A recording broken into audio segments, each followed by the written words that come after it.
Bom dia, pessoal, tudo bem? Vamos começar a nossa quinta-feira com a doutora Kaliane Aires. A doutora Kaliane é médica pediatra, ela é idealizadora e escritora do Clube das Mãezinhas no Facebook e Instagram. Ela é mãe da Duda e do Pedro José e ela é defensora da alimentação infantil saudável, incentivadora da amamentação e ela é chefe de cozinha exclusiva dos seus filhos. Hoje ela vai contar pra gente bem rapidinho, é um papo bem informal, assim, eu gravei ela no Skype, a doutora Kaliane super ocupada, eu tive uma conversa com ela pelo Skype, foi muito bacana, e são 15 minutos de palestra, então não deixa de assistir, ficar grudadinho aí, tá bom? A doutora Kaliane vai falar sobre o papel da puericultura na alimentação complementar, então qual a importância de visitar aí o pediatra durante esse momento tão importante na vida do bebê, tá bom? Eu espero que vocês gostem dessa palestra, só lembrando que é bem curtinha, tá? Então, qualquer dúvida depois a gente conversa melhor depois da palestra, tá? Um beijão e até mais!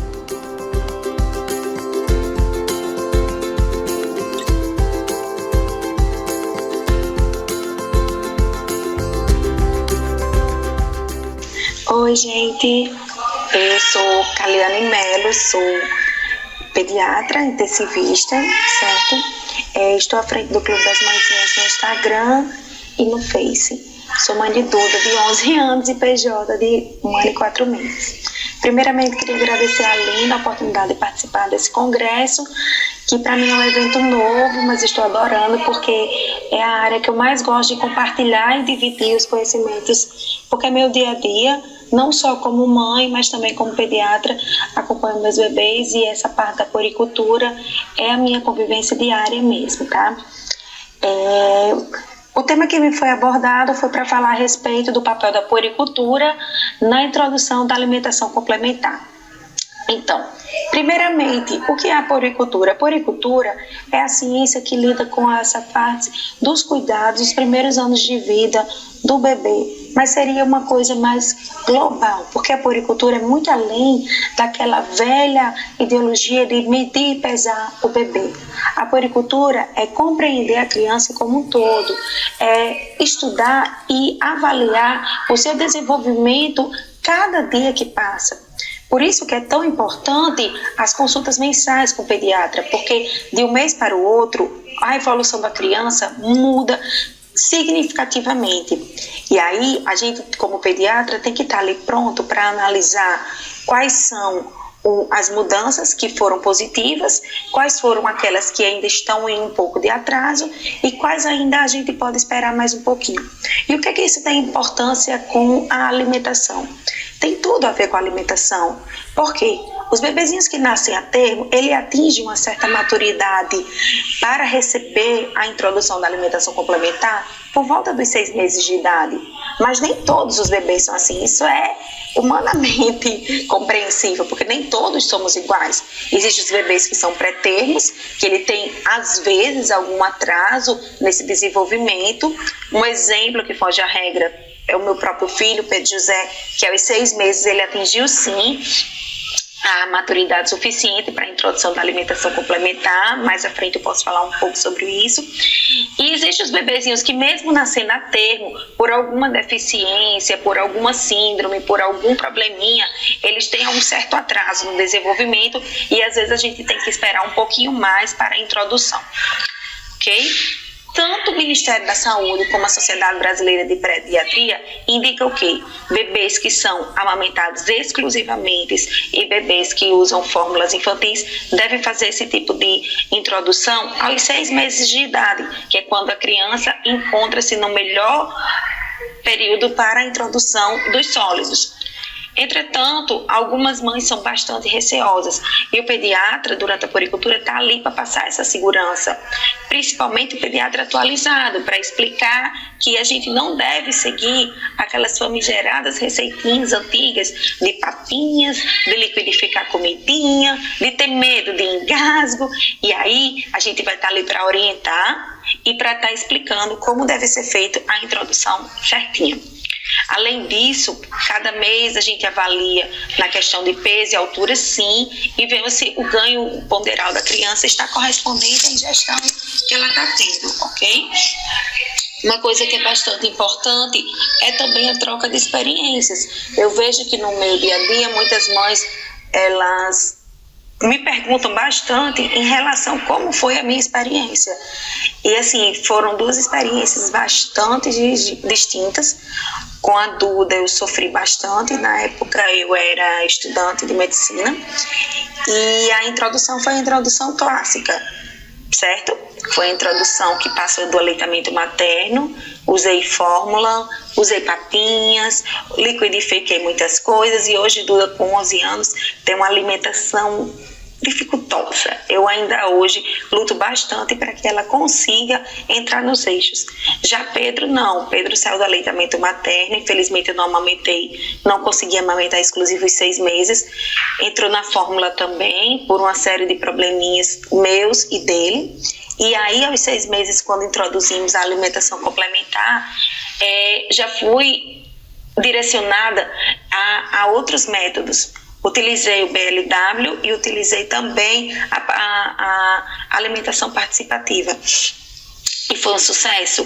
Quem me acompanha pelas redes sociais vê que a alimentação do Pedro é totalmente diferente da alimentação clássica também, como vários bebezinhos já seguem esse método, e ele hoje aceita de uma maneira com bastante sucesso todas as classes de vegetais, de frutinhas, e desde o início foi na consistência sólida, sem liquidificar nada, sem ser nada pastosinho e sem facilitar a vida dele. Nós temos que também ter isso, deixar o bebezinho dizer o que ele quer, dizer como ele quer se alimentar. Quando a gente impõe, quando a gente decide a quantidade, a textura e o sabor, nós pecamos com isso, porque não deixamos os bebês livres para mostrar como eles querem aceitar a comidinha. E eu senti na pele das minhas 2 experiências como mãe, que vale muito a pena essa questão da introdução no tempinho certo e com os alimentos certos, sim. Certo? E assim, hoje em dia existe muita briga travada nas redes sociais de profissionais de outras áreas querendo diminuir a importância de alguns outros. Todos têm o seu papel excelente. As nutricionistas são ótimas na questão da orientação, na questão de prescrição da dieta adequada para as crianças, mas o pediatra também não perdeu a sua autonomia em relação a isso. O pediatra está ali para auxiliar e para, junto com os outros profissionais, nós formamos uma equipe multidisciplinar que visa o sucesso da alimentação da criança. Nós estamos ali para detectar várias doenças que às vezes elas surgem quando há introdução da alimentação complementar, como por exemplo algumas alergias, disfagias, alguns refluxos que persistem após a introdução ou que melhoram com o início da alimentação complementar. E aí nós entramos com a parte do diagnóstico e da terapeuta medicamentosa também. E por isso que é tão importante as consultas mensais, porque é um tempo suficiente para que a mãe possa relatar o que aconteceu neste mês, para nos contar como foi a introdução, como foi a experiência desse mês, que alimentos novos ela foi apresentada, se houve alguma alergia, se houve alguma resistência. E assim, temos também que estar lá para tirar as dúvidas e explicar as melhores maneiras de oferecer certos tipos de alimento. Por exemplo, existem muitas mães que têm muito medo do engasgo, que insistem em querer dar o alimentozinho líquido, pastoso, facilitado, liquidificado, mas aí a gente tem que passar a segurança, explicar que o bebezinho não vai engasgar, que existem os reflexos do bebê quando está ao início da alimentação complementar, por desconhecer o sólido, né? E aí também temos que estar ali para orientar caso aconteça o engasgo também, como proceder, quais manobras executar em caso de um engasgo, como reconhecer que realmente é um engasgo e encaminhar para um pronto-socorro para o profissional correto.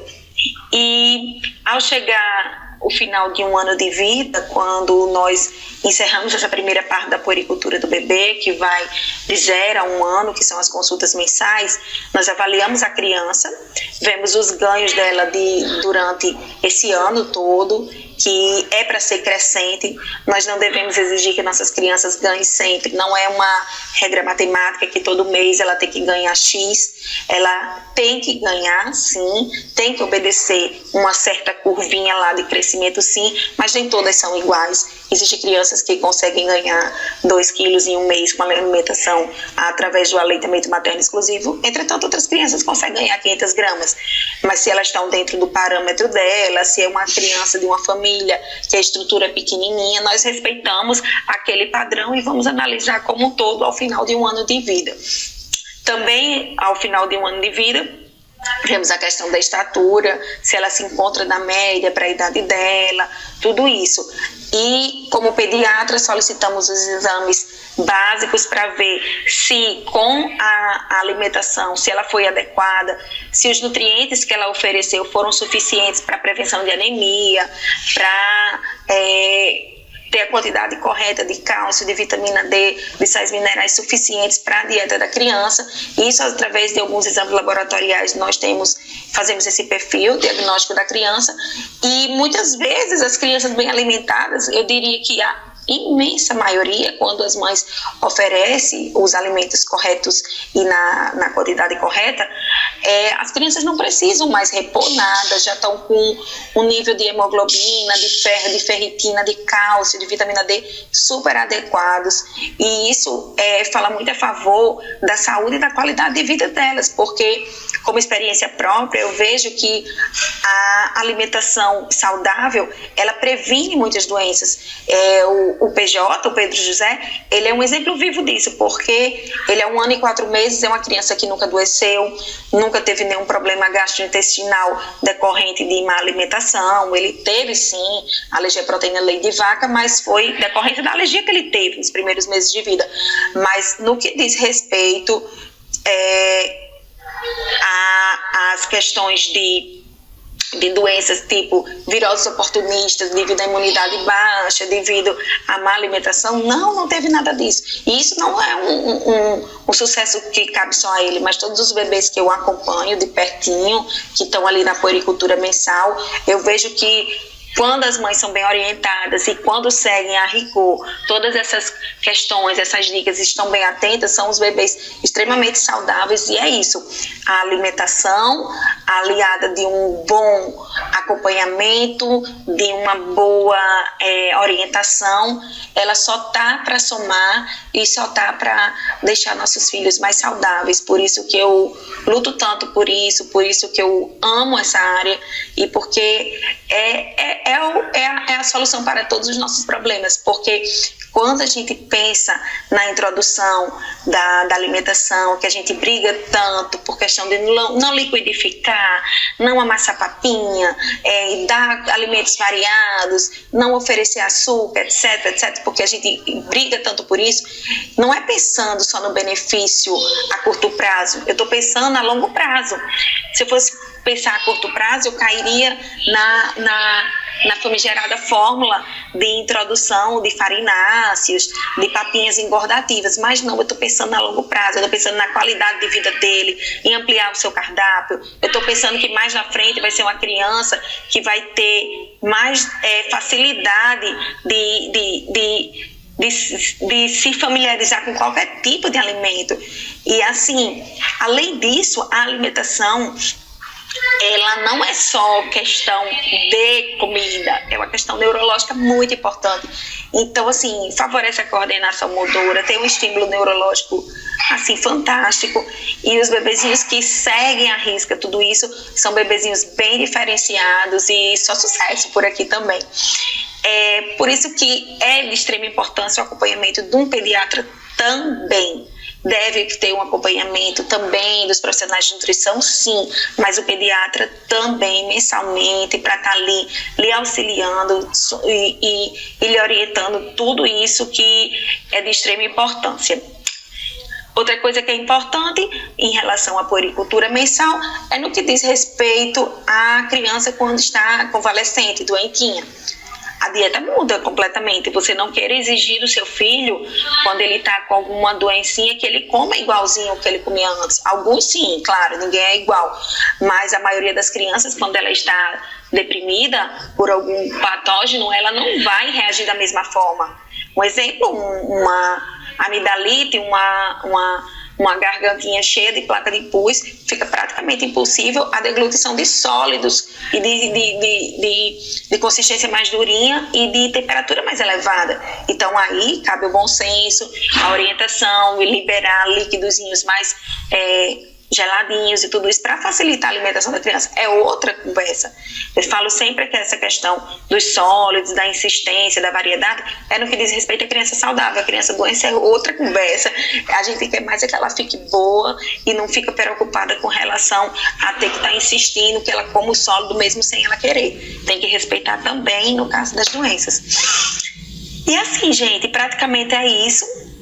O papel da puericultura é mais essa questão da avaliação, do desenvolvimento e da orientação também. Eu espero que tenha esclarecido as dúvidas de vocês. Foi um prazer falar com vocês e até a próxima.